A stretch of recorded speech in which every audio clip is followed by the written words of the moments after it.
click, click, click, click, click, click, click, click, click, and I just let her go. Because see, what she thought she was doing when she was checking me, I'm just sitting there reeling her in. I'm like, I'll let you go. We say this very clearly to you and to every other woman.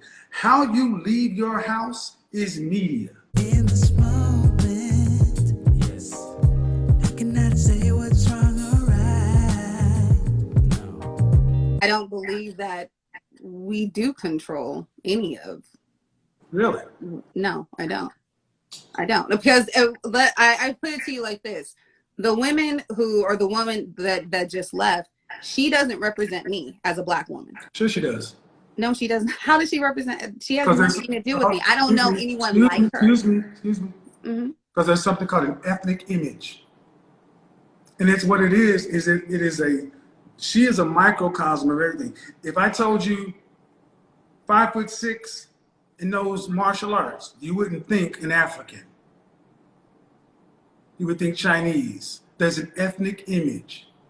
And the ethnic image of a Black woman is the sapphire, the nail Carter, the give me a break, the short, fat, sassy, strong, independent. That's the ethnic image. And the part that you say you don't control the media, well, what is Ebony Essence, Madame Noir, Grapevine, Fox? Black women don't own any of those things. Oh, excuse me. But who's running them? Who owns them and who runs them? Who's sitting up? Okay, No. See, what you're going to try to do is play the ownership game. Who is sitting in the chairs on these programs? It's white executives who make the decision. It's like kryptonite. I'm sorry? Accountability is like kryptonite. Honey, I have no problem taking accountability for anything that I do. I can speak for myself. Well, the thing is, we're not just speaking about you, because if you speak about you, you can deflect for anything. I said Black female image, not you. But you brought up accountability. And I'm not discrediting or taking away anything from what we do and what we perpetuate, but it's also the image that we are shown that we have no control. No, it's not shown. Okay. It's programmed. Sandra Rhimes. Why do we have? She wrote Scandal. A Black woman. She wrote Scandal, but it had to get clear. No. They're going to do whatever makes money. They're going to do what they're going to. And the fact is, but who they write it for, and who consumed it? They are the Black. Who did they write it for, and who consumed it? But listen to me. Black people, they're not writing for the Black. No, they're writing. Who did they write? See, this we've already covered it. First off, that over talking me won't work. That won't work here. Because you're throwing assumptions at me. That won't work here. That won't work here. Okay, sir. That's one thing that won't work. We can try to have a conversation, but you cannot overtalk me. I allow that with no one. You didn't answer my question, and you're going on to another point. That's not okay. I asked you, who is it written for? Sandra Rhimes, Scandal, Love and Hip Hop, all these things. Who are they written for? What audience? For the Black audience. Thank you. Okay. But again, if we are not choosing what goes on the air, because they're not finding all content for Black people, it's a certain type of content for Black people that they want to show and they want to perpetuate. And then we are watching because it's programming, and we are following. I come from the industry, and I will tell you that I come from the advertising and marketing. So let me tell you, if Black people did not consume that product, they would not put it out there. There's a market for it. But it's all No. That's my response. Because see, I come from the sales world, and I also come from the advertising and marketing world. See, the bottom line is this: at 5 years old? Is that what you said? 35? Yeah. There was a movie called The Hollywood Shuffle, written by, who was it written by? Not Tommy Davidson. The guy that wrote 5 Heartbeats, Robert Townsend. And the whole premise of the movie was a bunch of Black stereotypes. He was mocking Blaxploitation films of the 70s. And that's the same argument that Black people made in the 70s. These are all the roles we have as pimps and maids and this and that. And the whole premise of that movie was, if that's the only roles that are available, then we don't do them, because there's always work at the post office. Robert Townsend made that movie in 1989, and it stands to this day. If that's all that's written, we don't do the work. But the fact that we're willing to do the work makes us culpable, because there's always work at the post office. Can I speak now? Is that true or false? Yes, that is true. And I'm not arguing that. What I'm saying is, if we don't control what the image is that goes out, because we know since the beginning of time that we white do people control have it because we take the roles. Yeah. There are certain people that are going to want certain things. So you're going to find everybody has a price. So certain people are going to not really to perpetuate. Not really. Then why don't you see typical black? Why don't you typically see white A-list celebrity men having to be put in dresses? Because it's a different standard, because they run it. No, it's because they won't do it.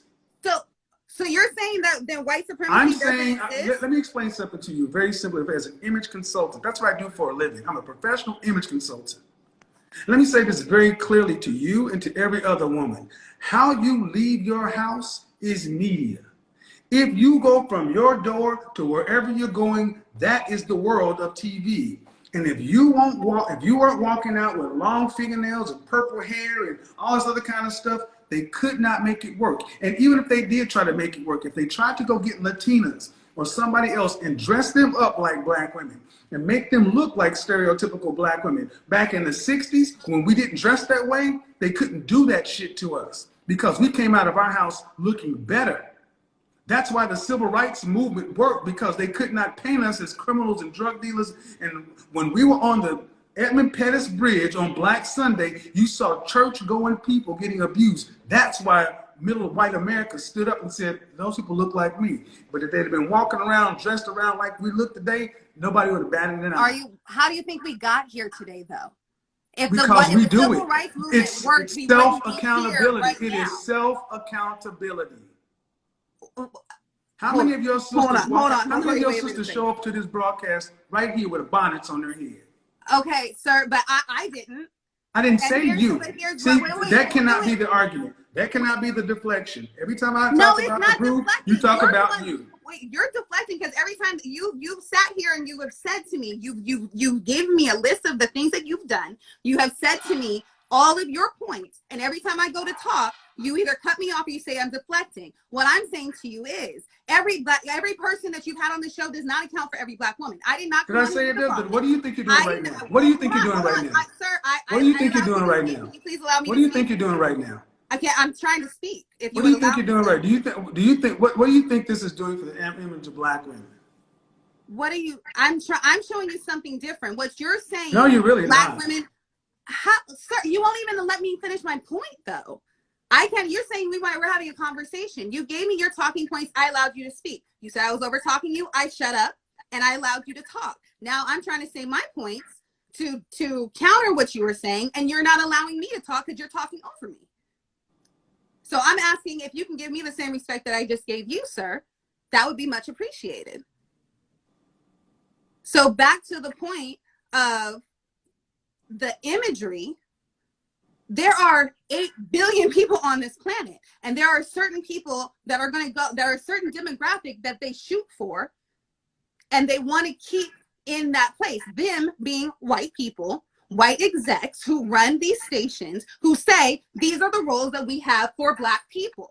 In order to get to a certain standard as a black man, you have to do A, B, C, and D. Otherwise, because there's a ton of actors who are amazing actors who didn't get anywhere because they wouldn't fall in line. Same with black women, the image of black women. I am not included. I am nothing like that, girl. I'm an educated black woman. I was married in my 20s. I have 3 children. 30 seconds. Okay, well, either way, I'm showing you that there is something different, is all. Mm-hmm. And what you just went on for 2.5 minutes was the very image that black women have been perpetuated for the longest. And I just let it go. The angry black woman, or the fact now that you just cut me off. Point. You just cut me off now. See, all right. So I can sit there and hold it. You're not gonna. No. You're not. Well, first off, you're not in control of anything. You're not in control of anything. You're not in control of anything. You're not in control of anything. I let you. I just went for 2.5 minutes. But see, what I'm just showing is all this masculine, aggressive energy. There's a way to get your point across and still be a lady, feminine.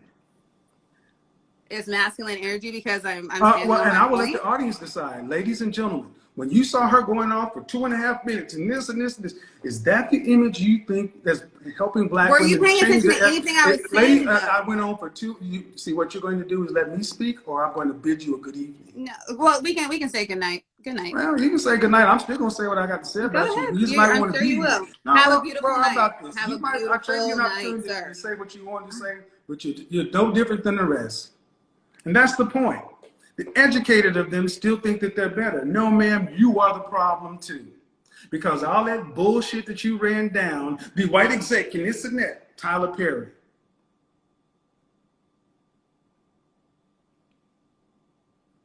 Tyler Perry built a $1 billion film industry, still on tropes about black people. Spike Lee didn't have to play the tropes, he played against the tropes. See, accountability is like kryptonite.